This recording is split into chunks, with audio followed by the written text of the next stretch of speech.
Yeah, I think we're live right now. Should we? Is there? I think the moderators are probably still joining. Well, I am the moderator. Oh, okay. Of course. But Sorry. I have the message that we're still in the background. Oh, okay. It says backstage live, so yeah, that makes. But it's the backstage, right? Still, so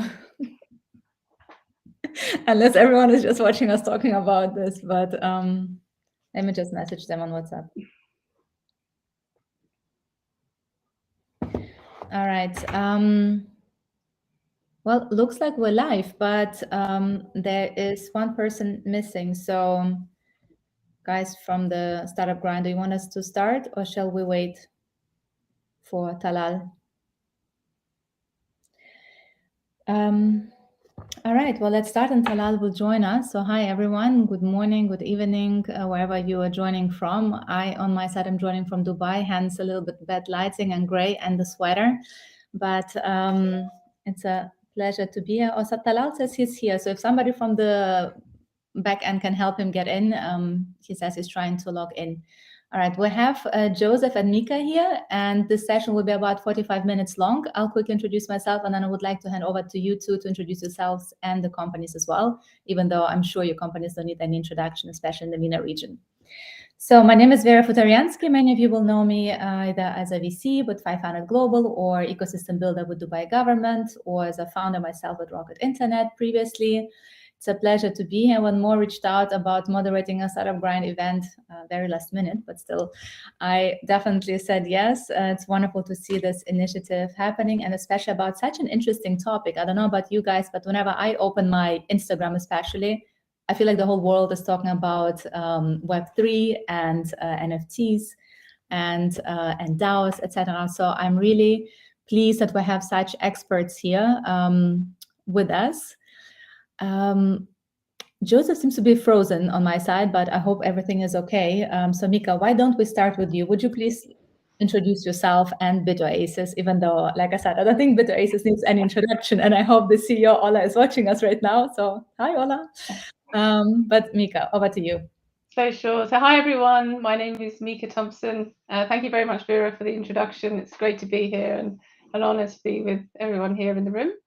So I work for Bit Oasis. We are the largest and longest running crypto trading platform in the Middle East. We were the first to launch in the region, been around since 2015.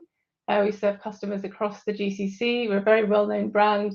Our home is the UAE, where our headquarters are, and we've transacted over $4 billion since our inception. Our major milestones over the last few years have been collaborating with the FIU to launch indirect supervision with the central bank. So we get to report to them, which is great for us. We closed our Series B fundraise last year, $30 million in September, and and we've been expanding and growing our reach across the region. Thank you so much. Looks like Talal joined us as well. Hi, Talal. I don't blame you. I had difficulties as well. So this is not this platform, I must say. Startup grind, maybe it's worth looking into a different platform to use, but it was very difficult. But I'm happy you're here. You didn't miss much. I introduced myself, but we know each other from my Dubai Future Accelerators days. So you didn't miss anything on my introduction. By the way, I could hear everything. I was trying to say, I'm from Coinmina, Joseph from Rain. I think you made that mix. I could hear you guys, but I couldn't say anything. Well, now we see you. Perfect. So you heard Mika right now as well. So Talal, why don't you just jump in right now, introduce yourself, and then Joseph will go next.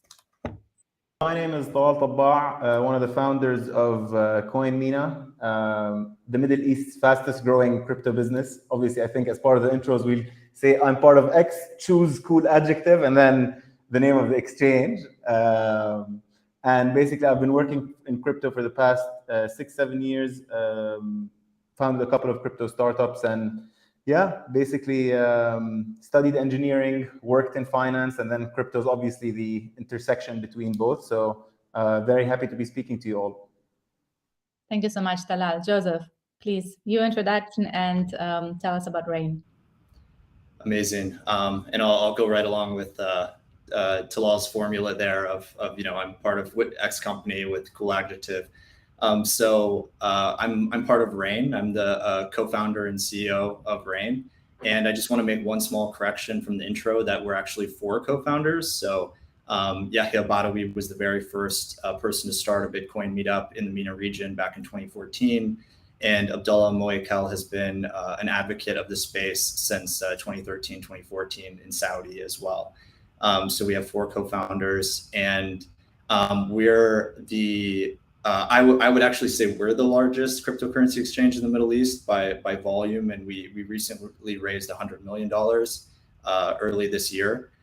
So I think that we've quickly done more business, I'd say, than any other brokerage in the region. And I would really describe us as the simplest to use cryptocurrency exchange in the Middle East, and a premium brokerage for the Middle East. So that's what I think is our fit. And yeah, really excited to chat here today about Web3, and thanks for organizing. And good to see some familiar faces as well with Talal and Micah. I think we've done panels together multiple times now, so it's always a good time. I think fact is, Joseph, that Rain, I think Bit Oasis is the oldest in the region, if I'm not mistaken. Rain came so suddenly, but very quickly. So maybe you would like to speak a little bit about that. How did you manage to grow so quickly? And also, I think it would be good to bring everybody on the same stage, because this is also a platform to learn. Would you please explain what Web3 is, so everybody's on the same kind of level of information? Definitely, yeah. So, and on the note of speed, I think speed it's one of our core values at Rain, and we like to move quickly. We're very ambitious, and I think that's part of our formula for success. And really focused on creating the best experience and the best cryptocurrency exchange for the region. So that's our focus, and that's what gets us excited every day. So that's how I like to describe our formula for success, as you're saying. And then in terms of what Web3, I was thinking about this today before this talk, and I think it's really important because Web3 is such a new moniker, so it's important to define exactly what we're talking about here. And I think technology can often get inflated. A lot of people in confusion will maybe claim that technology can do things it can't, or think it fills gaps where it can't, or they might not understand the true magnitude of it, and might undersell the technology. So I think it's important to really clearly define what Web3 is. So I think Alexis Ohanian did it best recently when he said that Web3, so Web 1.0 was read. So we mostly read information online with Web 1.0. So a bunch of companies around the world created websites where you could go and read information, or you could go on Wikipedia, or you could search the internet with Google. So you're mostly reading information. Web 2.0 was all about social media and creating content, creating information. So now we all have the ability to contribute to the web. And then I think Web 3.0 is all about read, write, and now own. So there's ownership attached to the web. And now we have the ability to have a wallet attached to every browser. We have the ability to own digital content for the first time with NFTs or nifties, as I like to call them, and hope catches on. And as other people have started in the space. Yeah, I think it's a really powerful concept, and it brings all of the really great facets of the internet, but adding ownership and adding a store of value on top of it. So that's how I describe Web3. Exactly. Yeah, I think Web 1 was about really reading, and the users were consumers. Web 2, reading and writing, and the users were the product many times. And now actually users are the owners. So I think that's really interesting. So I'd like to bring Mika back in and ask, do you think it's too early to get excited about Web3? And what are your thoughts? I think you're on mute. Sorry. Yeah, I think there's a lot of talking up at the moment. It's like the in phrase. However, Web3 is like crypto for internet. So we're really excited about the possibility of democratizing and decentralizing it, and also bringing crypto to the masses, driving adoption a lot more. I mean, if you look at the GCC, you're probably looking at 1 to 1.5% adoption. versus the US, where you're probably looking at around 10% adoption. So whilst adoption is growing everywhere, in the GCC, it's actually growing so much faster than the rest of the world because it's catching up to where everyone else is. So it's a really amazing opportunity for the region as well, to see that growth and adoption, especially as so much of our region is perhaps, you know, unbanked and underbanked. So they're really fantastic opportunities to give payment options to a huge proportion of the population who until now have been underserved. You know, at Bit Oasis, we have been growing our you know, proliferation and offering of tokens, including stablecoins. We now offer a couple of stablecoins. So, you know, I believe that in the future we're going to be seeing, you know, crypto a lot more for payments. It's not necessarily, you know, mainstream yet, but I think there's going to be a big shift in that as we go on in time.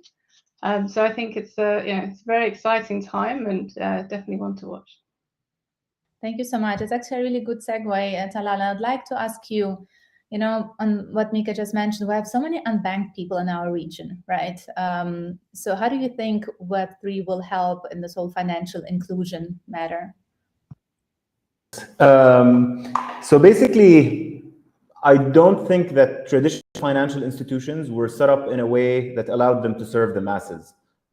If you think of what it would take you to post an article on a newspaper in the late 90s, you needed to have some sort of license in order to publish on a newspaper. So Web 2.0 democratized access to information. You could just shitpost on Twitter, post on LinkedIn, or on your own blog. No one really stops you. So with Web 3.0, people will be able to own their finances in a way where they're able to transact more freely. Plus, if you think of how traditional banks are set up, if you go to a bank in UAE, Jordan, Saudi, and you try to open an account with 2,000 dirhams as a deposit, the compliance cost associated with setting up that account makes it prohibitive for the bank. The bank doesn't want to open an account for you if you have $2,000 because they have to go through a process that costs them a lot of money, and then they're not going to make too much money from your 2,000 dirham deposit. Whereas in crypto, anyone can have a MetaMask account. Anyone can have an account on CoinMina, Rain, or Bit Oasis with reasonably low minimums, because crypto exchanges, like we crypto exchanges aren't really Web3 businesses yet. We're still Web2 businesses that have an entry point to crypto. So we're not even as efficient as completely decentralized protocols, yet we're significantly more efficient than a bank that rents an office on Sheikh Zayed Road, because that obviously comes with its set of costs. So I think financial inclusion is directly linked to the cost it requires you to onboard and maintain a specific user. So plus, I think financial inclusion is always thought of as, how do I bring more people into the world of finance? But I actually look at it in a slightly different way. Today, the financial system is kind of rigged. If you have money, you get better access to finance. I'll give you an example. Dr. D.R. Shetty, the guy that bounced with, I don't know, a couple of billion dirhams, basically used to have access to credit for a couple of percent of interest, paying 3, 4, 5% interest, even though his credit worthiness wasn't amazing. If I'm a government employee in Jordan and I want to take a payday loan, I would pay 30, 40% annualized interest. Why? Because the traditional financial system facilitates that or allows that. Not saying that crypto is the panacea and it will solve all the problems in the world, but it will allow us to have a slightly more, or hopefully a lot more, transparent and fairer financial system, where if you go to MakerDAO, for example, and you have Ether, you can take a loan against that Ether without even disclosing any personal information. So it's purely based on your collateral. So yeah, I do think Web3 will allow us to democratize access to finance for sure. Mm-hmm.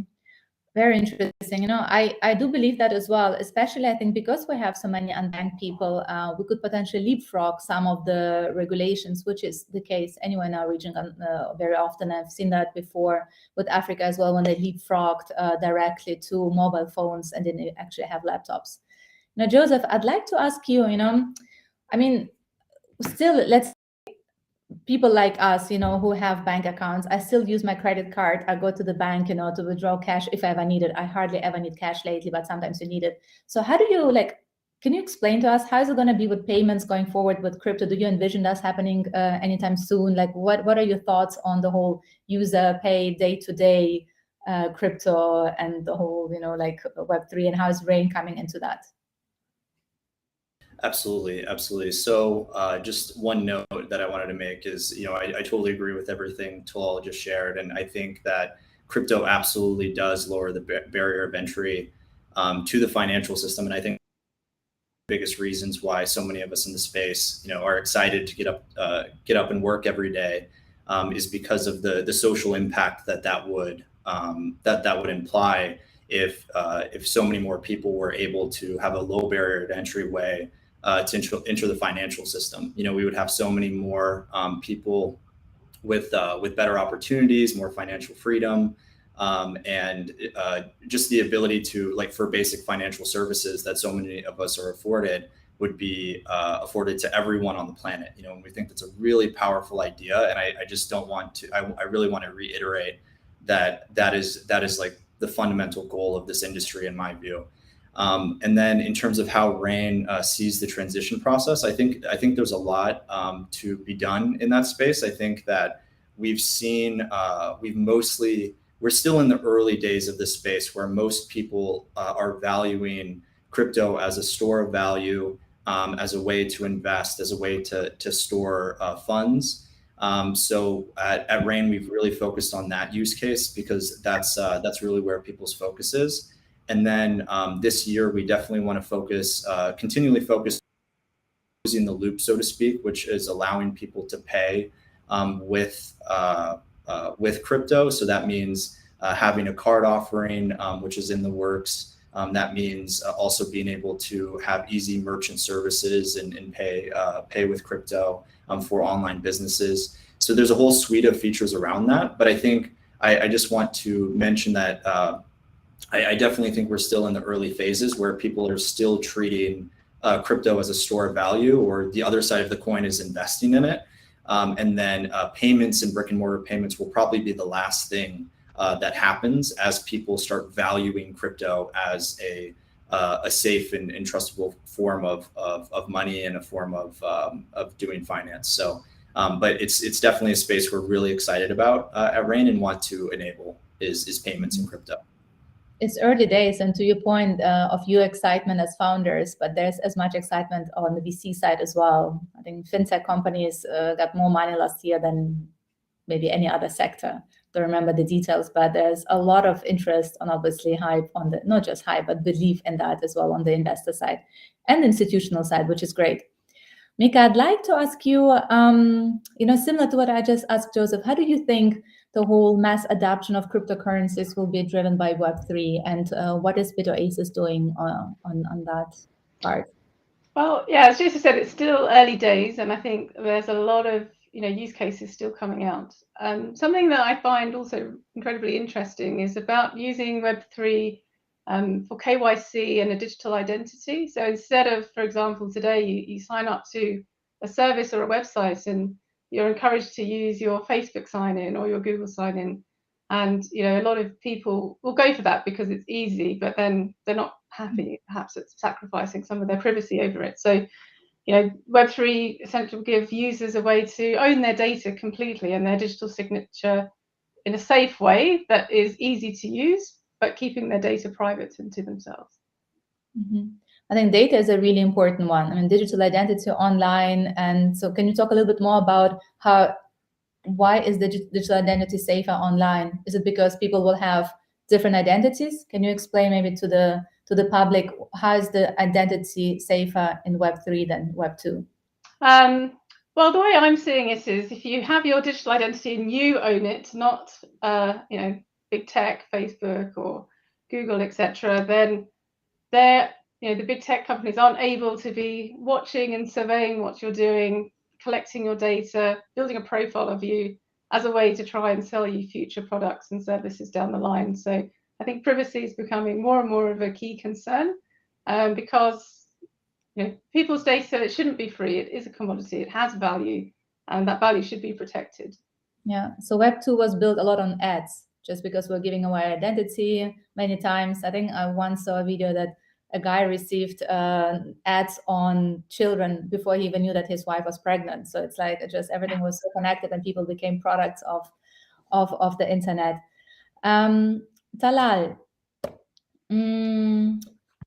let's see. On Web and 3 and blockchains. Well, we'll talk about, why don't we talk about DAOs? DAO is also such a big trendy, word, DAOs, NFTs, and everybody's talking about it. I went to Art Basel and it was all about NFTs. So can you bring us on here, like Web3, DAOs, NFTs, how is it all connected? What is what? I mean, I think we all know NFTs more or less, but the decentralized autonomous organizations, how does it fall under the whole Web3 topic? And cool. So I think I'm going to start use NFTs. Joseph, full support to changing that acronym. But anyway, today I'm going to talk about DAOs, or now I'm going to talk about DAOs, because I do think those are very interesting organizations, even though they're decentralized autonomous organizations. So basically, DAOs is just a new way for capital formation and capital management. So if you think of the East Dutch Indies Company, which is the first company in the world that issued shares, it was a revolutionary financial / legal move that allowed you to share upside and downside with people that you don't know, strangers. Before that, you just had your family business, whatever money would come in, you would distribute between your family, and it was a very trust-based system. Then we had the East Dutch Indies Company, which was the first company that ever created and sold shares, and that would allow you to raise capital from strangers by giving them a piece of your equity. And what does that equity give you? It gives you right to future cash flows, and it gives you some governance rights, some voting rights. And that basically set the tone for corporate governance for the past hundreds of years, where you have shareholders that elect a board of directors elects a management team. And basically the way that DAOs work, they are essentially LLCs that are purely on-chain. They are LLCs that are, or actually LLC is probably the bad analogy, because you don't have a legal entity. It's a protocol, and that protocol is managed by the token holders. So the most popular DAO was the DAO that got hacked with Ethereum, and it got us to Ethereum and Ethereum Classic. But basically today, if you are a part owner of a DAO, then you can vote on what happens to that DAO. And usually the DAOs have, or at least the valuable DAOs, they have a treasury. So if you can vote on what happens to that treasury, then you could vote for the money to be distributed, you could vote for it to be invested. So Uniswap is an excellent example of how governance was used to spend on specific, basically the Uniswap DAO voted to donate $10 million to some initiative to lobby Web3 regulations or anti-regulations, I guess, in the US. And once the vote was passed successfully, money was moved from the Uniswap treasury to the donation for that organization. So DAOs are essentially a new way where humans form and manage capital purely on chain. And basically that means you only have to disclose your Ethereum address in order to participate. So you think the power is shifting from institutions to individuals much more, right? This is what we're seeing. But how can we avoid fraud going forward still? And I'd like Joseph to come into that as well, so we'll bring him in the conversation as well. Because, I mean, do you think blockchain will avoid fraud much more than what we're seeing right now? I mean, yeah, Joseph. Yeah, so just first, the DAO conversation, I find DAOs incredibly interesting as a concept, and exactly like Talal said, if you look at the source code of a DAO, it has all of the functions of a corporation, but it in code. And I find that idea really cool and fascinating, that you could register a legal entity with the internet basically and run everything in a decentralized fashion. So it's a really interesting concept. I think that it's still being proven, but if it works, it's a really revolutionary idea. And in terms of fraud, I would like to say that crypto can solve all of our problems in fraud, but that just wouldn't be true, right? I think fraud has been with us since the dawn of time, and will be present in crypto as well. But I like to think that when you have a purely digital system with a public ledger that can be that can be traced and tracked. We have a lot more opportunities to track down fraudsters, and we just saw this recently where the Bitfinex hack, which famously, they stole the current value of like $3.5 billion. They recovered, I think, like 1.7 billion or so of that, and it was being held by a couple. They were based in New York at the time, but they had been going around the globe. And the reason they were able to track this couple down is because the public ledger, Bitcoin blockchain, to be able to trace the flow of funds through different exchanges. So that's that transparent of a financial system that's open to everyone. And I'm almost positive that a group of Redditors was actually even a part of the story where they uncovered like a lot of detail on Reddit that they shared with authorities. So that kind of publicly traceable blockchain is a completely new concept. So I think that with, I would say as a blanket statement, crypto doesn't solve fraud.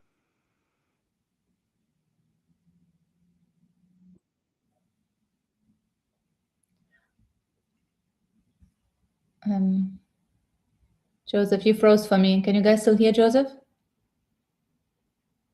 Okay, Mika, would you like to take over and continue on, what are your thoughts on the whole kind of blockchain and fraud, and the story that Joseph was talking about is very interesting. I read it as well, and it's fascinating. But I wonder, how did they not manage to uncover the full amount if everything is so connected on blockchain and should be so visible and transparent? Don't we talk about transparency when we talk about blockchain?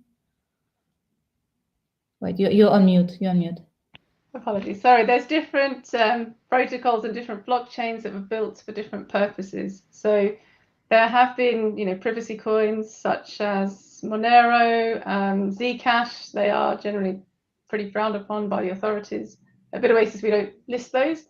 But, most crypto blockchains, cryptocurrencies and tokens have been built, with the masses in mind, with transparency, with the public ledger available for everybody to see and everyone to view. Most people in the world have nothing to hide, and as long as it's not compromising their privacy, there's no problem with those transactions being publicly available. In terms of the application of smart contracts, it's very, very powerful to be able to see at what stage a process is. Everyone understands, okay, everyone's got to this stage, so people can prepare for what they need to do next. Unfortunately, when there any system, I think there'll always be people who are determined to game the system and try to get around it. But there are always going to be developments to help combat that. So you see that in terms of counter-terrorist financing. You see tools such as Chainalysis, which is what Bit Oasis uses in order to monitor crypto transactions. So we monitor every single crypto and deposit and withdrawal that goes through our platform.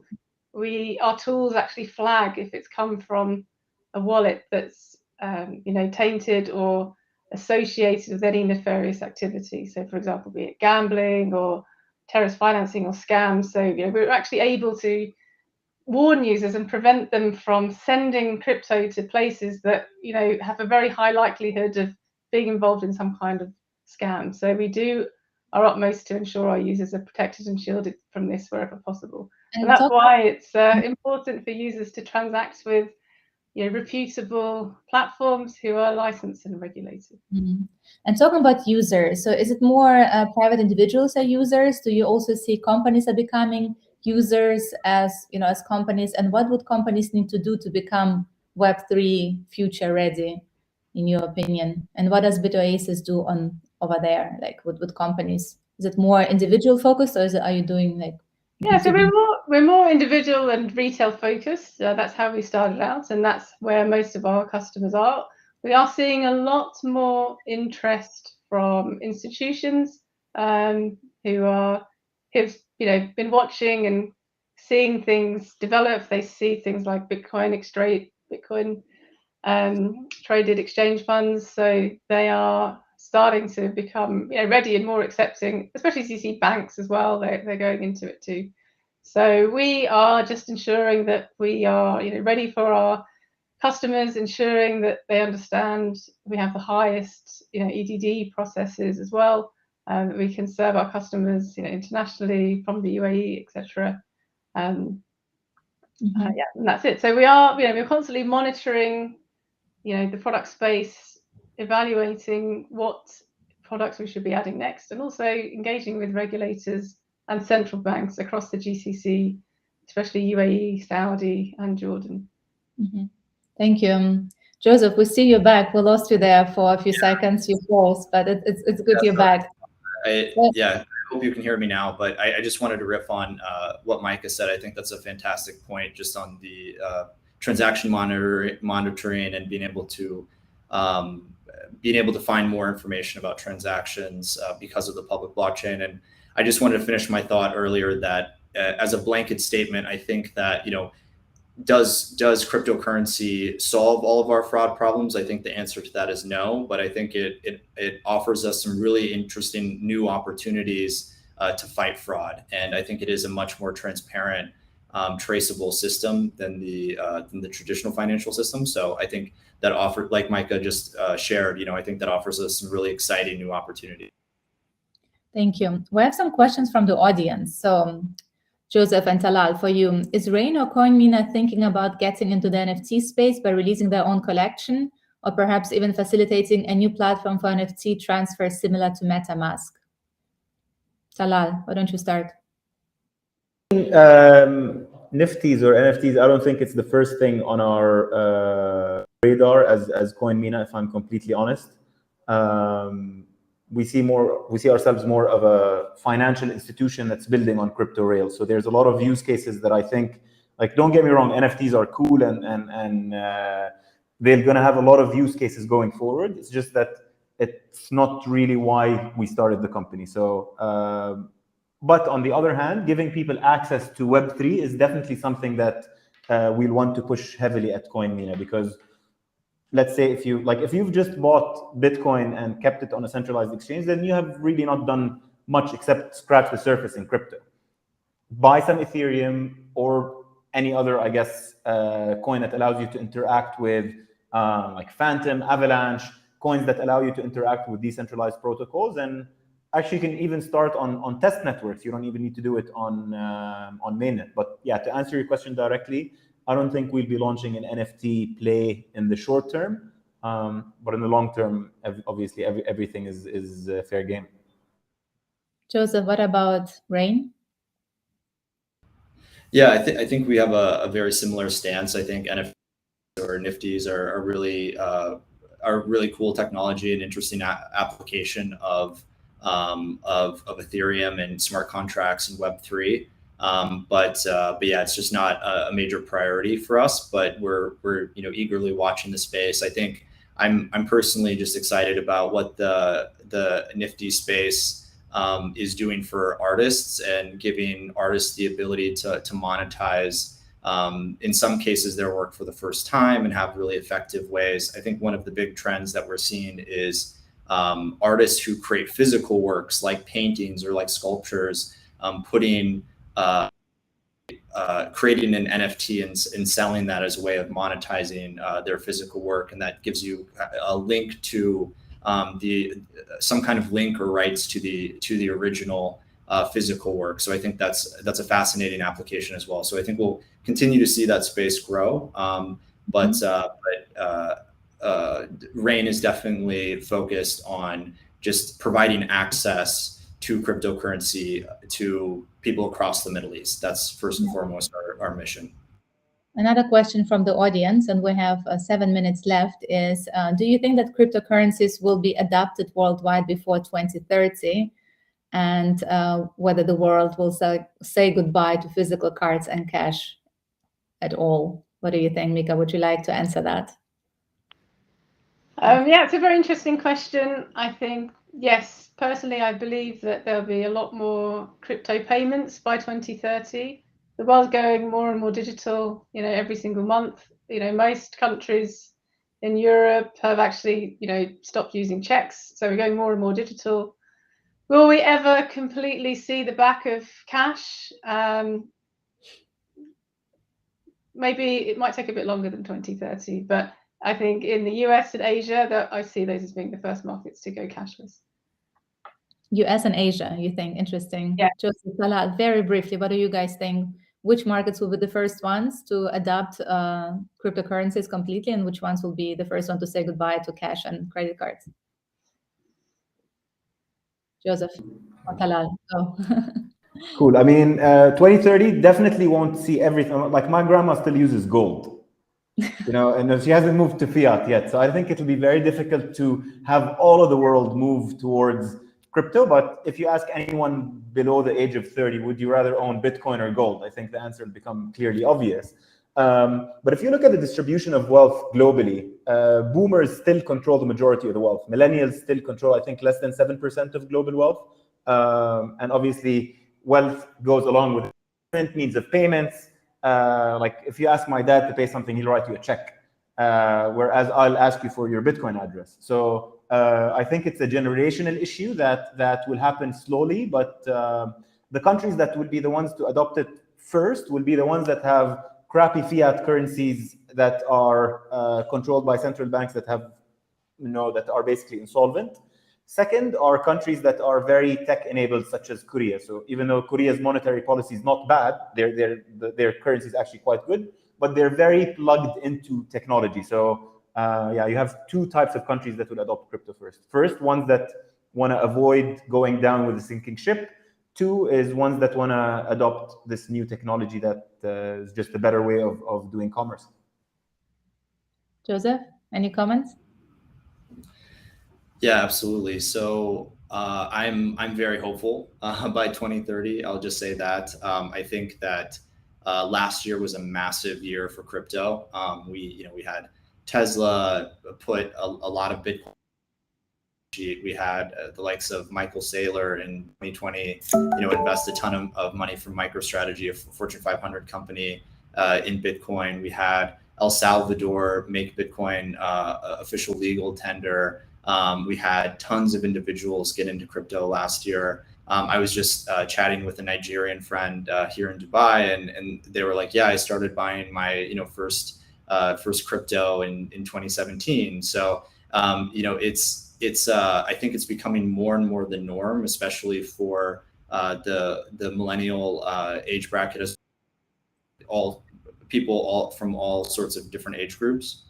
But it's becoming a lot more normalized, especially with last year. So if we believe in the laws of exponential growth, I think that last year was a big inflection point, and we'll only see it continue to grow more rapidly from here on out. So I'm very hopeful by 2030 that we'll have a lot of the world transitioned to a cryptocurrency system, or at least leveraging. I like to really talk about the way that the traditional system, I think, isn't going anywhere for a long time. So I think that I like to talk about that intersection and how cryptocurrency is going to enable so many more applications for finance and for money, and people will be able to utilize the world of cryptocurrency for those benefits.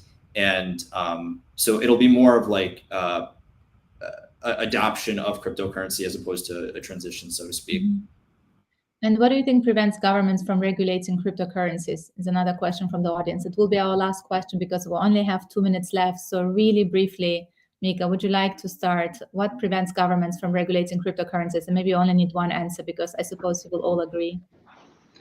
What prevents? I think what enables them is making sure they've got the tech and wanting to embrace it and having a stable coin for their currency of their country. I think that's really important, and I think central banks around the world, including in the Middle East, certainly in the UAE, they're all looking into it right now. Dubai has made a commitment. Dubai Future Foundation, Dubai Future Blockchain.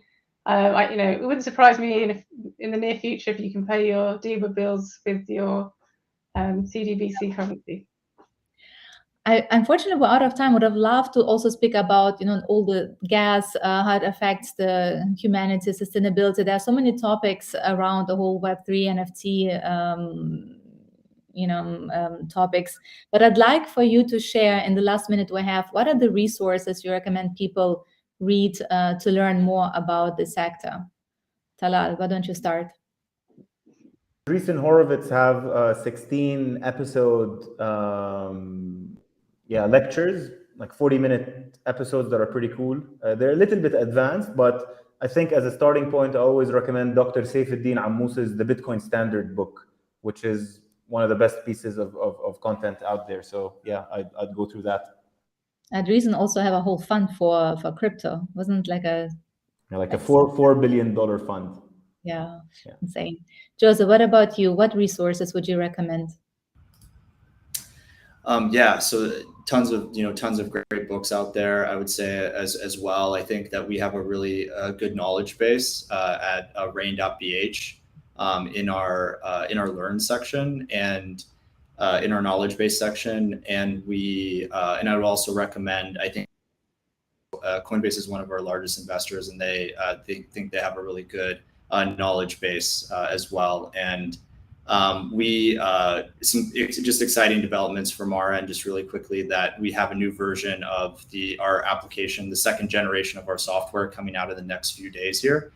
So just want to put that on everyone's radar. And we'll have a big learn section where you can read all about crypto on there. So just wanted to just mention that as well. Perfect. Mika, what about you? What resources do you think people in general, but also even more women maybe? I recently, I think just today, heard the statistics that maybe it's just the US statistic, but I think it's bigger worldwide, only 4% of all people involved in the crypto space are women. So yeah, it's a really fascinating number, because 50% of the women and 50% of people that spend the money for all the households are women. So I personally would really love to see more women getting into blockchain, into crypto, and of course it will catch up over time. At Bit Oasis, we also have our blog. We've also been very busy launching new tokens. So we've got now over 40 tokens on our platform, which we're super excited about. Just tell everyone to keep, looking up, following the latest developments, staying abreast of everything. I think it's quite easy to get overwhelmed, but start small. Learn about NFTs, Web3, DeFi. I think it's all super fascinating, and it's all going to be part of our lives, everyday lives, very soon. So it's great to be part of the wave now. Thank you so much. One I would also recommend, especially for women, is #BFF, Blockchain Friends Forever. They have an amazing YouTube that they just released a month ago. So super interesting, very like a lot of knowledge sharing. So that's a great platform to learn from. All right, Joseph, Talal, Mika, thank you so much for sharing your expert views on this topic. Very interesting. Everyone who's listening, thank you for joining. Please, follow Bit Oasis, Rain, CoinMina. They have a lot of information on the websites. And thank you so much, Startup Grind, for having us. Thank you, everybody. Thanks for joining. Everyone. Take care. Good night. Yeah, bye-bye.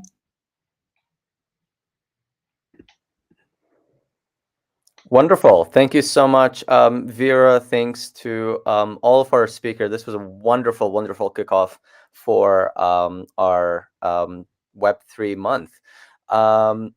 Before we jump into the next session, I just want to say that the sessions will get only more exciting as we're moving forward. We have a lot of sessions covering specific kind of applications and opportunities in the NFT and crypto space. We're talking also about investment. We're having a very focusing on MENA and the impact that Web3 will have on our region. With that being said, I do want to kick it off to go to the next session where we'll be talking about investing in Web3. We have a wonderful speaker, Riyad Abu Judeh from the Middle East Venture Partner. He's actually a partner at MEVP and has led several VC investments, food tech, mobility, SaaS and marketplaces, crypto and fintech. We have a wonderful speaker joining us, and it will be moderated by our own co-director at Startup Grind, Aman, Dina Al-Nabilsi, who's also a business analyst at Globitel. And she previously had experience working in London startup scene. So with that being said, I do want to kick us off to the next session, which is investing in Web3 with Dina. So Dina and Riyadh, the floor is yours.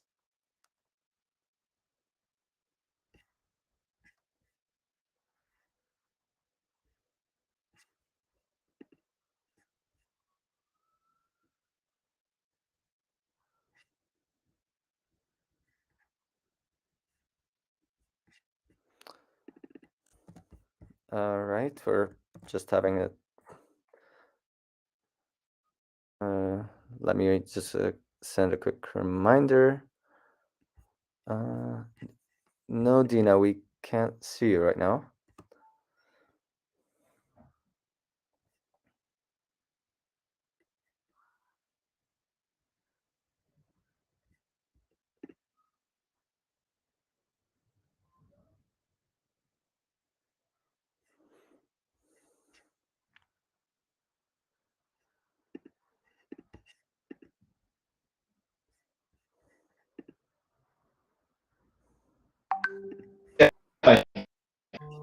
Can you hear me?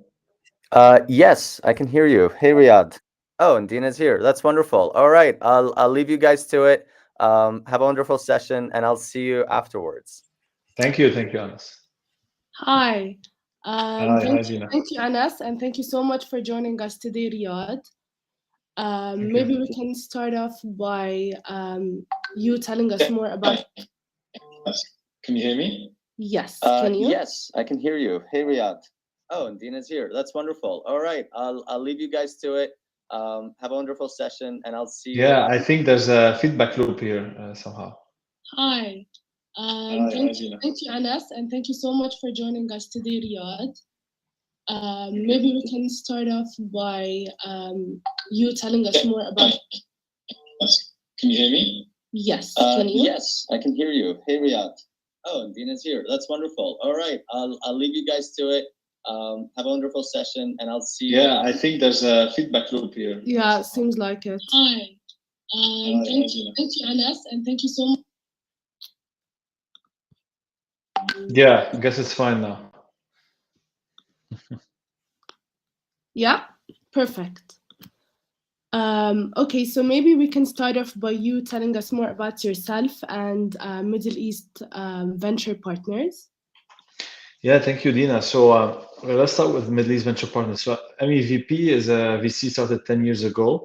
We manage about $260 million in assets under management across 4 funds.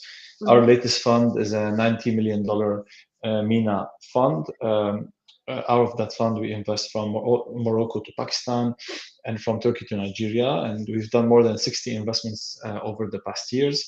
We have been sector agnostic, but obviously recently we have picked up a lot of interest in cryptocurrencies as well as Web3. And we'll talk about this today. As for myself, I've been with MEVP for 6 years. I've led many investments at MEVP. I lead the investment team. Before that, I was a management consultant, and I was part of Kareem in the early days, and have an MBA from Wharton and an engineering master's in engineering from USC. Mm-hmm. Yeah. Nice.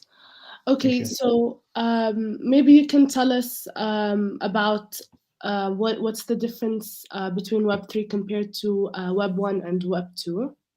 Yeah, I think the attendees in the previous session mentioned this earlier, but I'd like to go over it my way. I think Web1 was enabled by the internet, right? It's about information superhighway, where a lot of information is accessible for everyone, and this allowed for applications like portals, encyclopedia, etc., and even consuming video and audio, right?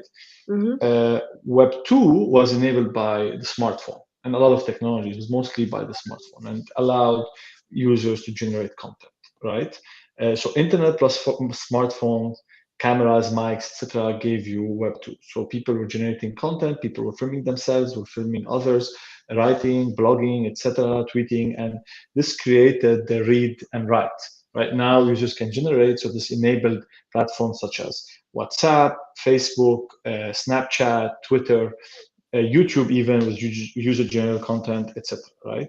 Web3 is enabled by blockchain, and blockchain is really a decentralized or a distributed computer, essentially. So, people like to say a lot of fancy words, but it's essentially a computer that is distributed, right? And this means, and this plus the internet plus the mobile phones allows for a third key component, which is trust and ownership. And this allows users to actually own their digital assets, right? Whether it's art, whether it's their character, whether it's money online, whether it is shares in an organization, etc. So enabling trust and on the internet creates Web3 and creates all sorts of new possibilities like decentralized finance, like NFTs, like games, like user-owned games. So now you don't have to monetize your content indirectly. So previously, for example, on Snapchat or on Instagram, you didn't own part of Instagram, you didn't even own your content, you had to monetize it indirectly, whether through paid promotions or partnerships, etc. Right? With Web3, you will have direct ownership in whatever you're building, and you'll be able to monetize your assets directly. So this is in a nutshell. And this is why we are excited, and I'm personally very excited about Web3. I think it's enabling a new world, which we are just at the early stage. Awesome. And you were among the first funds in the region to invest in Web3, right? Yeah, so we did an investment in cryptocurrencies. So in Rain, basically, we invested in Rain, which is an exchange, a cryptocurrency exchange. So this was our first investment. We've done an investment now in the NFT space, which we have not yet announced. We will announce soon. It's a small investment in an early stage NFT platform, basically, not a marketplace, a platform. So we're excited about the sector. We are looking actively at many opportunities in the sector. It's very nascent, but we are excited for the potential in the MENA region. Great. So what made you take that decision to run a Web3 company? Yeah, good question. I think what I mentioned before about the possibilities created by a distributed computer, right? And the blockchain will allow new businesses, right? I think in general, we are seeing a lot of applications globally and a lot of real businesses being built on the blockchain. And I think the MENA region will catch up. We will see similar players that are opening in the US or in Korea or anywhere really. We will see clones popping up here. But more importantly, I think what excites me even more is that Web3 really opens up a global world. I think companies now can be based anywhere, customers can be based anywhere. So this means that we might see a true global giant coming up from the MENA region, and this really excites me as an investor because it will create really the possibility to create really good returns. So we are looking for potentially global applications being launched from the MENA region, and with Dubai and Bahrain and hopefully Saudi taking and Abu Dhabi, of course, taking more progressive approach towards regulating cryptocurrency and blockchain, we might see a lot of global founders moving to this part of the world. I think what the pandemic has shown is that the region is very resilient, very open for business. A lot of people are moving here just because where they live is not really super friendly to live in the COVID due to COVID restrictions. But more importantly now, with hopefully progressive regulation around tokens, coins, and others, we will see more founders internationally coming and choosing MENA as their launchpad. I think we have a lot of the ingredients already here. So you have a very young, digitally native population in Saudi, in the rest of the GCC. You have certain challenges in places like Lebanon, Turkey, Pakistan, even Nigeria, around currencies, capital controls, etc. And with the availability, so when you combine these two with the availability of capital and the global interest in Web3, I think we have a great mix of founders creating solutions to solve regional and global problems. So this really excites me. Yeah, no, I definitely agree. Okay, so let's jump to the technicalities. In what way are the deals in Web3 companies are different in comparison to Web2? Could be in due diligence, valuation, ROI. Yeah, so they are different indeed. I think from what I've seen so far, they are much earlier stage. So you really have to believe in the founder. At least for us as MEVP, we're not a very early stage fund. We're investing in Series A and beyond. So as investors, we have to take a leap of faith. We have to believe in what they are building. Second is some of the structuring of these companies are different. So we might see tokens instead of shareholders, etc. And this we are still getting used to as investors. Third, they are more technical in nature, especially some of these projects, and we are not used to seeing companies being built on blockchain. So this is something also that is new. In terms of valuation, I think I haven't seen necessarily a trend in Web3 companies. I think there's a lot of excitement. Initially, there were really a few projects, so we got really excited when we ever heard someone was building Web3. But now we're seeing an increase of number of companies being built, as Web3 companies. So we have to be more selective, and this is where really the team, the past experience, and the potential come in as factors, right? Mm-hmm. Yeah. Perfect. How easy do you think it is to start a Web3 company in the region? Look, I think I would say I would not focus on how easy it is. I think what's important to keep in mind is that Web3 has really leveled the playing field for everyone. I think one of the first Web3 games, Axie Infinity, was started and launched in Vietnam, and its biggest market is the Philippines. It's backed by US tier 1 VCs, generating crazy amounts of revenues. And Vietnam hasn't been a tech hub, as far as I know. So this means that anyone can build a solution, attract investors from anywhere, and invest and have customers really in any place in the world. And this really excites me. And I think for entrepreneurs in the region, this means that they have the opportunity now to be really global, transcend the borders and the size of the market in the MENA region, attract local and international investors, and benefit from what the region has to offer, which is what I mentioned before. So progressive regulation, young population, fast adopters in the MENA region. People like to adopt new technologies, etc. So I think all these factors excite me, and I think any entrepreneur in Web3 should be excited.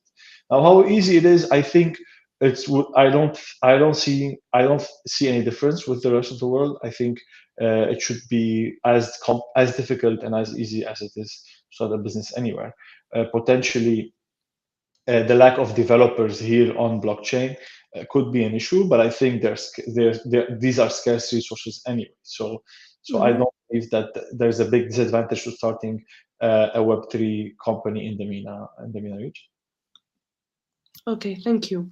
And you did mention that you're investing in another Web3 company, but are you planning to do more investments in the coming years? And do you think other funds are catching up?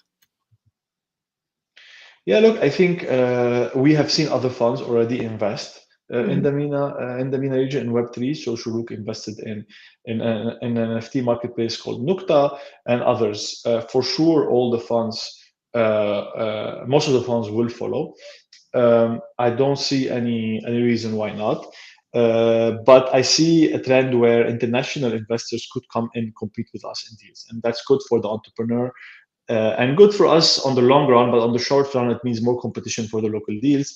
So yeah, it could be a little bit challenging, but it will be exciting for sure. I'll give you an example. A founder in Bangladesh who had started a super app in Bangladesh has exited that startup and is launching a Web3 company out of Bangladesh. He's going to be based in Singapore and is talking to us for potential investment. So this is really truly the nature of this industry, where it's global. We won't be able to know where the shareholder is, and I expect to see a lot of these startups being funded by the community through token offerings or other methods. So it's going to be, or to the right. So it's going to be a really exciting period. I think VCs need to adapt and learn how to position themselves in Web3 companies. When we mention decentralized autonomous organization and other forms of structures, we would have to innovate and see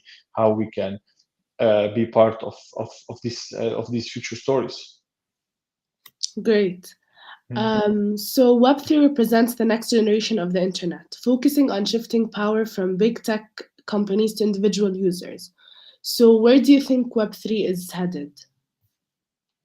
Yeah, look, I really don't want to focus on the centralized versus decentralized, evil versus not evil. I think there's a lot of merit for centralization and some issues, and there's a lot of merit for decentralization and a lot of issues as well. Right? Anyone who has been to any committee knows that running things through a committee or through a vote is not necessarily the most efficient way to run a company, right? To run even a building committee or let alone a company. So I don't know how there will be a lot of challenges coming from decentralization. I think there will be a lot of hybrid models. It's not about decentralization alone. It's about empowering users, creating new tools, right? Like for example, when the computer was created, people thought it was gonna. I don't think people expected what the most what it will be used the most for, right? Maybe they thought about spreadsheet, but they didn't anticipate gaming, they didn't anticipate other forms of computer consumption, right? When the smartphone was created, I think people anticipated application, but they did not necessarily think Instagram or Snapchat, the camera being the biggest use case of a smartphone. I think we really don't know yet what's about to be built on Web3. All we know is that Web3 is enabling trust and ownership, and essentially it's digitizing, it's truly digitizing money. I think the next disruption will be around how do you make money, how do you invest on the internet. Yeah, great. There's a lot of debate now and talks about decentralization. I think that's a very important debate, but it's not the only thing to discuss when we're talking about Web3. Okay, sounds good. We have a couple of questions. The first one, what is your estimation of the size of the Web3 market in the MENA region and expected growth? Yeah, that's a good question. I don't know the short answer. The long answer is, look, we have to look at different sectors. Okay, I think if you look at NFTs, I think content creators, creative people have been marginalized in Web2. I think they create the content, but they don't get any of the value in return.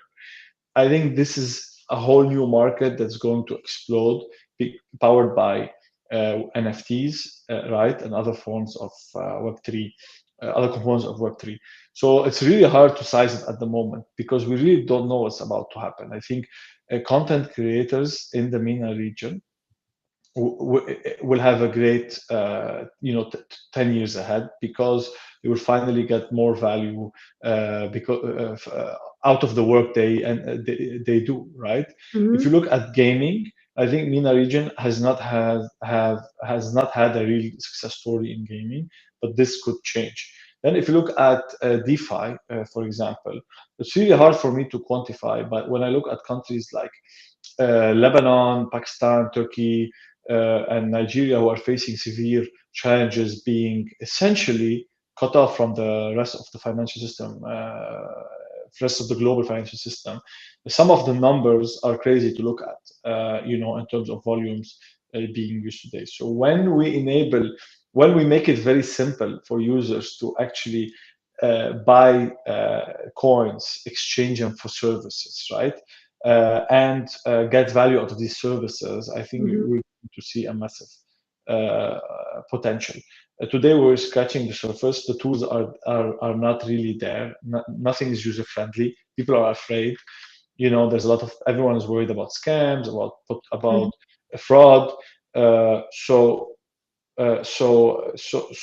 What we are seeing now is really just the tip of the iceberg. Not even that. Like, we're seeing, a reflection that there's an iceberg emerging from the water. So look, the long answer is it could be bigger than what we are seeing now in other internet services, because we're truly digitizing money. Okay, so how big can that be? Great.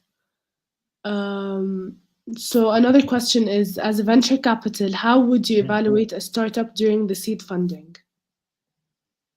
During the seed funding? Yes. So I'd look at the team. Okay. I'd look at how technical at the background of the team, what they have built before.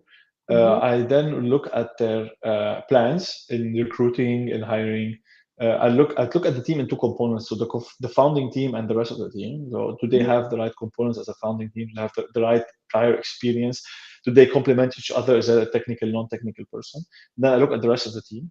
I try to see if they understand the gaps they have and if they have plans to mitigate the gaps. Then I look at the size of the opportunity. If we can size it, how big can they be? We try to say, if things go right, how big can this be? Or how successful can this be? If there's a product, we look at the product. If there's no product, we try to discuss and see the plans. All right, we try to have as rigorous of an action plan as possible. And yeah, this is in a very basic summary how we look at early stage deals. Okay, great. So what is the current main challenge in MENA for adopting Web3? So it varies by type of application. I think overall it's the ease of using any service. I think if you are in any country in the MENA region, like right now, the exchanges, I think, which were on the panel before, so Rain, Bit Oasis, and Coin MENA, I think the exchanges are starting to make it easier to convert regular currency into cryptocurrency, right? But it's still not. We're still far from being able to actually, use Web3 services. So I think it's the difficulty to actually onboard yourself and buy things, and it's still difficult even in the US and everywhere. But someone's going to make a very simple interface, and through that interface you can buy, you can exchange, you can own. And I think this is when things will get will become a no-brainer. Great. So another one is, if the NFT and Web3 is still evolving, how do you value the potential companies when you think of investing? That's a good question. I think we look at what are these replacing, right? So we look at the size of the business in the traditional world and see what's the size that these businesses, these Web3 solutions could transform from a regular or Web2 business into Web3 business, and see how big can that be, and then see if there's an additional layer where more value will be created and a new market will be created. But it's always hard. At the end of the day, you don't have to be accurate in market sizing. It's about saying, if things go right, how big can this be? For example, if we look at creating a solution that is super niche, super small, versus something that is adopted by everyone and solving a real pain, I think this is kind of the range where we are. Like, for us, it's more about eliminating certain ideas that are too narrow, right? Rather than saying, oh, this is a $10 billion market or a $12 billion market. That really doesn't matter. Definitely. Would you like to say anything else before? Yeah, so with market size, there are other factors that come into play, right? Like, are there barriers to entry in that market, like regulation, like technology, and other things? Are there is it a type of market where it's winner take all? So, for example, in the listing business, like cars marketplaces, or property listing websites, it doesn't matter what you do. There's such a strong network effect that it's a winner take all market. So it's a race to become number one, and then it's really hard to break that cycle of success, right? And we see that everywhere, where typically the dominant marketplace is the oldest marketplace, and the one that has the worst user experience. And these are important factors when we look at market sizes. Whether is that, and having a winner take all market is a it's a big advantage for early adopters, but it's a challenge for second and third players. These are more factors that we consider. It's not only about the size. It's about how you protect it, how you win it, can you defend it, etc. Do you have an unfair advantage? Yeah. Great. Thanks a lot. It was really great getting an investor's point of view. And thank you, everyone else listening, for joining. Thank you, Dina. This was a pleasure. And if anyone who wants to reach me can find me on LinkedIn or on Twitter, and would love to chat with like-minded individuals. Perfect. Thank you. Thank you. Bye. Bye. Thank you so much, Riyadh and Dina. This was a wonderful session, very interactive. I also noticed that there was a lot of questions, so I'd like to thank everyone who's kind of participating, keeping the conversation kind of a two-way street. So thank you, everyone. Again, just a quick reminder, if you have any questions, you can kind of add them in the Q&A tab here. I've also been noticing a lot of activities in the general tab in the chat section. There are some people who are sharing resources and relevant kind of articles, and also networking. So thank you so much for doing this. It's just they say that community is not built in the post, it's built in the comments. So thank you so much for engaging. The next session we have, so we're kind of getting towards the end of our event. The last two sessions we have are quite exciting. The next one is with the amazing Salwa from Nokta NFT. We'll be covering NFTs impact on MENA art scene. And we're seeing all the crazy monkeys. I'm barely making sense of like what's going on and what's the difference with between the monkey with the cigar and the monkey without the cigar. So Salwa will help us answer some of those questions. She is the CEO and founder of Nokta NFT. She's been pioneering NFTs in the Saudi region to breed kind of an art investment and enabling creators kind of new opportunities with passion and vision. So with that being said, I'd like to welcome you, Salwa. The floor is yours. Thank you for the quick introduction. And yeah. Wallah, I think you did. I don't know how I can second that. Honestly, you covered everything that I would have said. I have to go back to my notes and be like, okay, I have to figure something else out. مرة ما قصرت. So the way you laid it out, honestly, and I can jump right into it. And the way you said, اليوم, where is the MENA art scene going when it comes to the creative sector? Honestly, we predict, not to reiterate what Riyadh said, there's so much of an opportunity اليوم on the creatives in terms of their actual deliverables and giving them really validation on their work. So اليوم نقطة is experimenting in this scene for this region, and we are teaching, raising awareness, really building that hype for this region. But our main value proposition اليوم as Nukta is to really adapt it for the region, you could say. We recognize in user journeys, mindsets, the way creatives functions and our investors function in this region is different. And that's exactly what we're doing, really validating that through our platform اليوم. So that's our mindset. And we predict that as governmental spending goes higher, اليوم, whether it's Ministry of Culture, whether it's the Binali, whether it's the Raya, whether it's the Misk Academy, the government is spending billions of dollars on enabling these creatives today. And there needs to be a clear infrastructure to really give them governance over those creative works. So زي ما رياض قال إنه اليوم Web2 did not allow for that trust, or did not allow for that governance. But with the Web3 integration and how NFTs function and really giving them their rights back, I feel like this is a key pillar in even ensuring that there is a new line of creators in the region. So we have the current, we have the emerging, and then we have those masterminds who are just sitting behind screens and not knowing how to get in front of the screen or get validation. So I think the primary goal for Nukta today is definitely to be that space to give that validation, but to also enable that new line of not only collectors, but also artists themselves. And in terms of a mindset, like so Riyadh mentioned this as well, that there are going to be other players in the market, and there should be, and that validation is very important. But I think it comes back to like the core pillar or the value that we believe in. اليوم, our value is always a creative-centric value, and we speak creative, we know the creatives, and we're really covering their anxieties.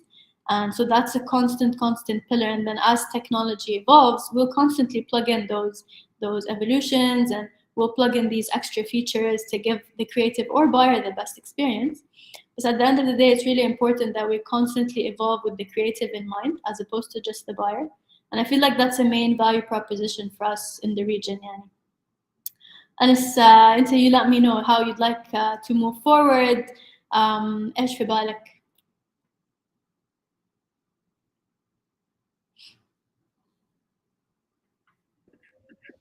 Oh yeah, first of all, I wasn't here, so I basically want to give you the opportunity to help us, I would say, see the impact of NFTs on the MENA art scene. We're seeing a lot of noise. We're not really kind of making sense of what's real and what's not real, what's the hype and what's actually staying. So yeah, I'm not going to be, I would say, with you throughout the session. So I'll give you the room for the next, I would say, 15 minutes to tell us a little bit more about the NFTs impact on the MENA art scene. Sure thing. So let's first recognize that NFTs key pillars, I would say, is the community aspect and how you get access to the creatives and how you can get closer to the creatives and really validate them. So that would be one full chunk. And then secondary to that, also the utility use of those NFTs is very important. And if you match it to the international marketplaces, those utilities are not very accessible for us creatives or buyers. So primarily from the MENA region, yes, there's a lot of noise, but that's actually a form of hunger, I would say, that there is a need to plug into this community. There is a hunger to invest in the creative scene. So Saudi ranks top 3 content creators in the world today. And that just gives you an idea of how much content is being produced and created, but not monetized on. At the end of the day, it's these billion-dollar companies who are actually capitalizing on creative content. So it's really on us to build that infrastructure for these creatives. And not only are corporations, I feel like, we're looking into riding this wave, but also like the emerging artists, there has to be that mix. So it's what we're doing today is basically, okay, yes, Nukta is validating the creative marketplace scene through our local adaptation, but we're also being called in by corporations to adapt this model for them. Whether it's, I don't know, if it's Middle East or entities along those lines, they all have the community aspect, but they do not know how to empower their creatives. So I feel like the fact that these entities are looking into really getting their clients NFT powered, it just gives us an idea of how large or how long this market is going to run. And literally, once again, zay ma Riyadh قال, and we're literally at the tip of the iceberg. We're literally a lot of gambling, a lot of risk, a lot of question marks. But it just goes to show that if right now you're starting at this point, it actually gives you the luxury to make some mistakes, to try out, to really, you know, how do I say this? To really experiment. Creatives love to experiment. And at the end of the day, it's just important that we give them that free space to do so, but then also take them by the hand, which is a core pillar for Nukta. I think that would be my wrap up on where we predict the scene is going. Okay, so just to kind of add to the conversation, we're seeing kind of I've talked to a lot of people who have been struggling with seeing some of the applications for NFTs. Some are saying that, you know, the next concert ticket I'll buy would be an NFT. Could you tell us a little bit about how the future would look like in an NFT enabled kind of Middle East? Absolutely. So you have the primary aspect where these concerts, so today we were at Middle East office actually, and we were discussing with them how we can get this enabled and how they would give them access to these crazy DJs and the utilities and maybe a lunch with Steve Aoki and that whole space. And that's still a merge between Web2 and Web3, right? But then Web3, if you go full on, imagine you're actually getting access to a full-on rave in the metaverse, and that can't happen without NFTs either, right? So I feel like it's on us to take them by the hand through this Web2, Web3 transition, and it's going to be an exciting one. But I feel like we still have to keep our humanities in check, like not lose that sense of social aspect as well. But that's what we predict. Once again, we're not experts. The space is so new. We're all figuring it out together, and like this is why we have these talks with you guys, because we want to, you know, hear it from your end and see what you guys recommend, so we can see how we can implement that best. Absolutely. So we do have, I would say, in the last 5 minutes, I do want to encourage people to also add their questions. We have a couple questions that we'll tackle. The first one is from Bilal. He's asking, how does the business model work for NFT platforms? Mm-hmm. So the way it differs is the platform at the end of the day is just a direct commission. Your commission, and a lot of it gets distributed between creatives and the traders, etc., etc. And depending on the mindset. So today, if you're looking at OpenSea as a marketplace, they're looking at 2.5%. But then platforms are more specific with their curated experiences. So it's just a direct sale. That's around 15 to 20% commission. And like, would the commission be like also blockchain enabled? And is it gonna, basically what I'm trying to see is, how complicated is it going to be for startups to adopt it? We have thousands of startups in the Middle East. Not all of them are blockchain/NFT enabled. How do you also see the transition for them? What we're doing today is, this is an offering that Nukta has actually started, where we're kind of white labeling these corporations to build their own platforms, because it wouldn't make sense for all of them to come under Nukta. Each one has a brand of their own. And this is what we're exploring. And what we do is we figure out the best plugins behind the scenes. So an example is MoonPay, for example, where they let you, ETH goes directly converted and you don't have to go through any of the hassle. So these plugins we're putting together, we have Consensus on board with us as consultants, who are the creators of MetaMask and Infura as well. So we have their consultancy backing us, letting us know how we can build the best tech platform for these spaces. So since we've gathered all these resources and we've adapted them for the market, it's on us to build this platform to them, and all they have to do is like, hey, this is my logo, these are the files, can you just get us rolling? And we're like, sure, let's do it. That's the plan. Wonderful. Yeah, let's jump to another question. So Aswin is asking, how do you think that buying a JPEG through NFT and the conversional definition of owning an original art is going to change? I don't think it's going to change. Maybe it will evolve. So even like art galleries, whether it's Sotheby's or Christie's, their physical artworks are being tokenized as well. So it's the same mindset, and it's just, at the end of the day, it's a legal signature just proving ownership, right? So whether it's digital or physical, I don't think it would change. If anything, you and I can be art collectors now, and that wasn't the case before. We had to wait to be billionaires and old and bored to invest in art, and that's not the mindset anymore. I think maybe we're enabling a new line of art collectors, which is just an evolution of the old mindset.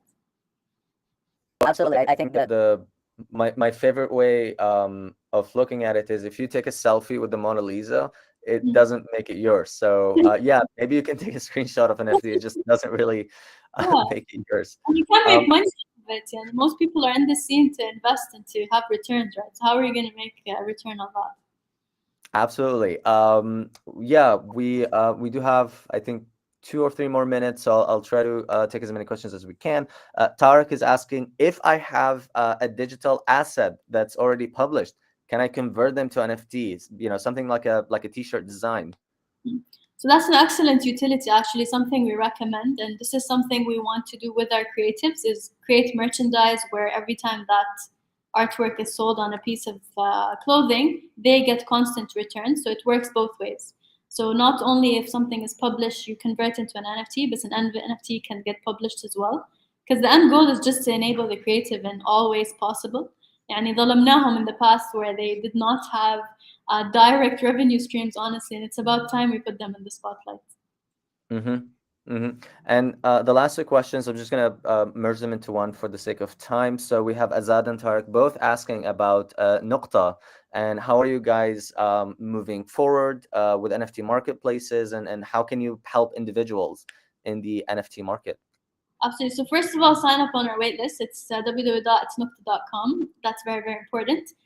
We actually finalized our full curation for the first exhibit. We're actually at the verge of our launch. We should launch in the next 2 weeks max. So we have 1,000 creatives ready on our creative list right now, but we actually outreached like most of the more prominent names just to give them trust and to have them feel safe. So we'll be launching with those. And we've built their roadmaps behind the scenes. We've sat down with them one-on-one, really telling them like, how can you add value to this? So I guess to answer the question, stay tuned for the launch, sign up to the wait list, and get your assets while they're still cheap. Amazing. That's a wonderful way to end our session. Thank you so much, Salwa. Thank you, Anas.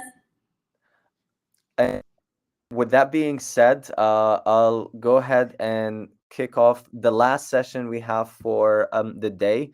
As you know, we like to keep kind of the the best and sexiest topic till the end. So we'll be talking about Web3 application beyond crypto and NFT. How is this amazing technology and procedure and protocol will kind of affect the rest of the internet and the physical realm. And there's no better speaker than Muhammad from Tribal Credit to tell us about this. Muhammad is a wonderful co-founder and chief strategy officer at Tribal Credit. He led the blockchain vision, strategy, execution. He did a lot of strategic partnership with blockchain firm to build the infrastructure in Tribal Credit, and he also co-founded ZK Capital, which is, and I hope I get this right, a research-focused blockchain investment firm that invests in and mentors startup using this technology. He also did a lot of co-investing with Sequoia, USV, Coinbase. I mean, the guy is wonderful. He was also featured by Scene Arabia as one of the 5 Middle Eastern entrepreneurs working on blockchain to transform to the future. So honestly, I can go on and on. So the next session would be also moderated by Paxa, the head investor and aftercare at Bahrain Economics Development Board, and also chapter director of Startup Grind, Manaro. Manama. No, that's right. Yeah, Manama, yes. Manama, that's right. All right, Paxa, I'll leave it to you. Good, and see you after it. Thank you so much, Anas. Welcome, Muhammad. Good morning, good afternoon, good evening to everyone who joined us on this session. Thank you for joining Startup Grind's Web3 Summit. Muhammad, honestly, I'm really excited for hosting you on this panel or virtual session. Your profile, your personal journey, and your company is truly inspiring. So why don't you go ahead and give us a quick intro into Tribal, what you aim to achieve, and what the company is working on at the moment. Sure. I just want to make sure that you can see me, because I can't see myself. So I'm not sure if the camera is live or not. The camera is on. Yeah, I can see you. Oh, okay. Okay. Yeah. Perfect. Yeah. Right. So yeah, a little bit of background. So thank you so much for having me here, and thank you for the introduction. Very excited to be here. So a little bit of background about Tribal. So we are a payment and financing platform, and we use the latest technologies like AI and blockchain as well, so that we can provide SMBs, which is the small and medium side businesses, of course startups is included, in emerging markets with better access to financial services. So we offer these SMBs all of the modern payments methods like multi-currency, physical card, virtual business cards, so that they can make local and international wires. And also we give them like short-term financing and a powerful spend management platform, so that for the CEO or the CFO, they can track their spendings and control it. All of that, of course, with a great user experience. We are backed by SoftBank, Latin America, QED Investors, Beko Capital, Stellar Development Foundation, Coinbase Ventures, and many other great investors. Nice. Hamad, when did your journey start? What inspired you to launch Tribal?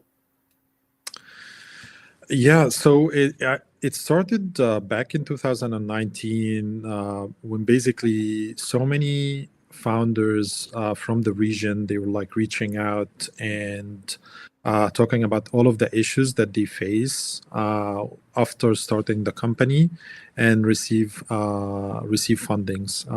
They are faced with a lot of issues. From first opening a bank account locally, it's very hard and tough, and also getting access to a corporate card where they can grow their company and pay for subscriptions and give to employees. So it's a very manual driven. First of all, like we heard some companies, they take sometimes months to years to get corporate cards because the current banking infrastructure in the region, they cannot underwrite them, they don't understand startups. So from there, the idea of Tribal came. Okay, what if we can provide these startups and SMBs with the right tools and financial services that they can grow and focus on growing their startup. Fantastic. And how's it going so far? You mentioned that you're very active in emerging markets. So I believe Latin America, and where are you at the moment in the MENA region? Yeah, so we're very active in Latin America. We started, with Mexico, and we opened in Colombia, Peru. We're currently in Brazil, and going to Argentina next. And then in MENA region, we are active in United Arab Emirates. We're active in Egypt and also Saudi Arabia. Like all of these startup hubs, we're very active in it and trying to help all of our customers to grow and focus on growing their business. Fantastic. What's the future looking like for Tribal, Mohammed? The future is very exciting. So, like our goal is to to grow more in these markets and help our customers by offering them new products, by integrating new technology, so that at the end we can give them access to cheaper access to capital so that they can, grow and compete in the global economy. Mm-hmm. Fantastic. You mentioned something very interesting in your opening statement about fundraising. I believe you've raised recently $60 million dollars led by SoftBank Latin America, which followed your recent $40 million debt round, which was hybrid fundraising between crypto and it was a crypto fiat hybrid. So could you tell us a bit about this, and why did you go through that sort of approach for fundraising? Sure. So I think it all ties down to, like crypto's basically, it's here to stay. There's a lot of interesting interesting stuff that's happening in crypto, especially in the financial sector. So it's very important, if we are a fintech, to figure out like how can we fit in crypto, or how can crypto like benefit the real world, and how can we bridge that gap between the crypto industry and the real world. And it's all about, if you think about it, it's all about like bringing a cheaper and quicker access to capital. So like, for example, if you're a startup and you want to raise funding from someone, if you're like, let's say in Egypt, and you want to raise funds from someone in the US, it takes a few months to do that. It takes probably a week or something to get the actual funds, and of course the rates is very different. So you can the funding rates for startups in emerging markets who are raising debt are much higher. Like we heard, some startups they tend to raise at maybe between 15 to 20% interest rate. Actual SMBs in markets like, for example, in Brazil, they pay interest rate up to 200%. So when you tap into crypto, which is a global, and you can get a cheaper access to capital, and much faster, you can tap into that because the supply there is high. So you have like almost $180 billion just in stable coins, and all of that stable coins are in the space so that they can earn money on it at a good rates, better than traditional banks. And that's where the emerge of like decentralized finance, which is DeFi, and centralized finance, CeFi, came from. So you're like, okay, you know what? Why don't we bridge a gap between crypto, tap into the stable coins, and do this round, which is the hybrid round between stable coins and fiat. The interesting thing is we receive the USDC that we received it in like 5 seconds. Oh wow! So that's fast. You can like receive 20 million in 5 seconds, which was very interesting. Yeah.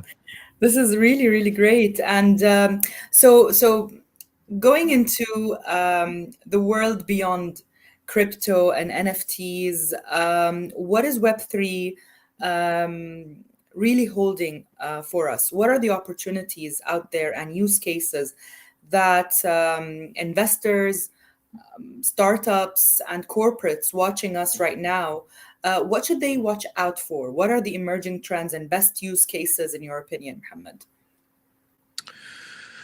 I think the best use cases so far is like building a trustless and permissionless systems, which is you can provide like a better internet. So for example, like nobody believed in NFTs back in 2017 or 18. But if you can mirror what's happening, which is everybody back in the days when we were like kids, we were trading, like Pokemon cards.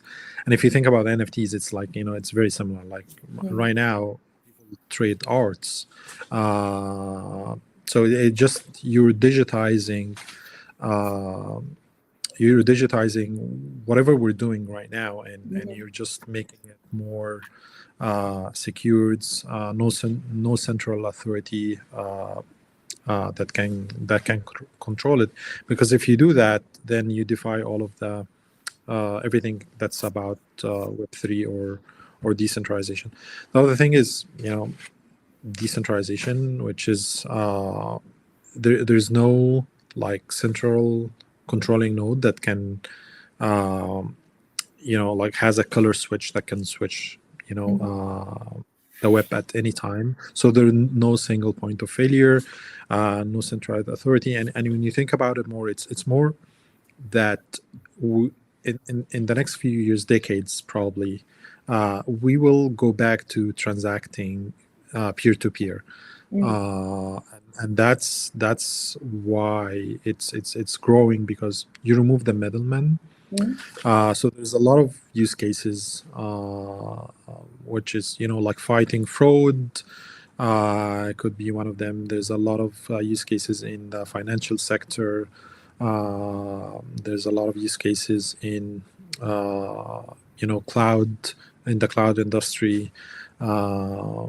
So it's different use cases in the supply chain, real estate, of course, but mainly it's like you're building the biggest trust machine right now that can help us scale as human being in the next decades or century. So it's not a bubble, in your opinion? Are we heading towards So I think it's more like cycles. Sometimes bubbles are necessary to have that kind of like infrastructure or that kind of technology, and that's how the Web2 emerged back in in the 90s. But that's how at the end we got the likes of Google or Uber or Facebook or Airbnb or many other great companies. So you will see there are like cycles where everybody's hyped and then it bursts, and then it goes down, and then it comes back up, and we're probably gonna keep having that until it's no longer a bubble. So that's that's how you envision we're heading towards that cycle, sort of. Going back to the MENA region and looking at the use cases and scenarios that you spoke about earlier, do you feel that the MENA region is ready to harness the potential of Web3? What, in your opinion, are the main challenges that we as a region should focus on fixing at the moment, so that we can perhaps leverage the most potential out of the next generation of the internet? So this is very interesting, because like we had a core belief and thesis that actually the blockchain adoption or crypto adoption will come from emerging markets. This is where it's needed the most, so in terms of like opportunity, there's a huge opportunity, but the problem is it's the adoption is, especially in any new technology in emerging markets, it's like top down. What I mean by that is like I'm not saying it needs to be regulated, but at least like give the people the opportunity to explore, come up with new ideas, like let them flourish, and based on that start adding some regulations. But if you come right now and you impose regulations, and you probably limit a lot of use cases. So it's important to give them like kind of like a sandbox where like they can explore, they fail, or they come up with with new ideas, new use cases for the region that's tailored for solving many issues in the region. And I think it's very, very important to spend money to education and skills development, perhaps. And exactly. Yeah. Yes, that's very, very important, because it's all about the talent. If you have the talent, if you have the team, that's how companies get built. But if you don't have that, it's going to be hard. Yeah. And as you mentioned, it's skills development don't only happen at the company level, but also at the regulators level, at the ministries and the authorities that are harnessing and managing sort of those frameworks of innovative platforms. They need to know as well what those trends are and what are the and how to sort of enable them to flourish and grow. With that, Mohammed, I would like to perhaps move in the last 10 minutes to our questions and answers. I can see a few questions from the audience. One from Azad, asking about your future plans. Where are you heading next in the MENA region? Any plans for Turkey or Iraq? That's a great question. I think we're so much focused right now on we can onboard customers from like anywhere. So if there are startups from like other countries, they can come and apply to Tribal. We're not tied by like a jurisdiction, but we'll have a team that's going to be focused on our MENA region growth. So we're like our team in the region, and it has been very impressive. The past few years, the region has been growing in a great way, especially in the startups, and that's exciting to see. That's nice. Actually, another person is asking about Qatar. Are you active in Qatar? I mean, like I said, we can onboard customers from different countries. So it's just, and you don't need to be residing in a certain country to serve customers, right? That's the beauty of the whole service. Great. Enes is asking a question, or maybe perhaps I can just go to Abdurrahman, asking why Tribal chose Stellar Developer Foundation and not Tron Foundation. That's a great question for a few reasons. Number one, Stellar is one of the fastest blockchain when it comes to transactions, and we really care about providing our customers when it comes to like cross-border payments a faster and better way to send payments globally. So this is the first one, and the second is they are one of the fastest blockchain. They have different stable coins that's tied to like currency stable coins. So we can send money from like Mexico to the US in a few seconds. Very low cost compared to the banks. And the other thing is they are very focused on these jurisdictions when it comes to growing. Like they are very focused on emerging markets, whether it's like Latin America, Africa, Middle East. So we view them as it's one of the best partners to have. So that's why we chose Stellar. That's nice. Fantastic.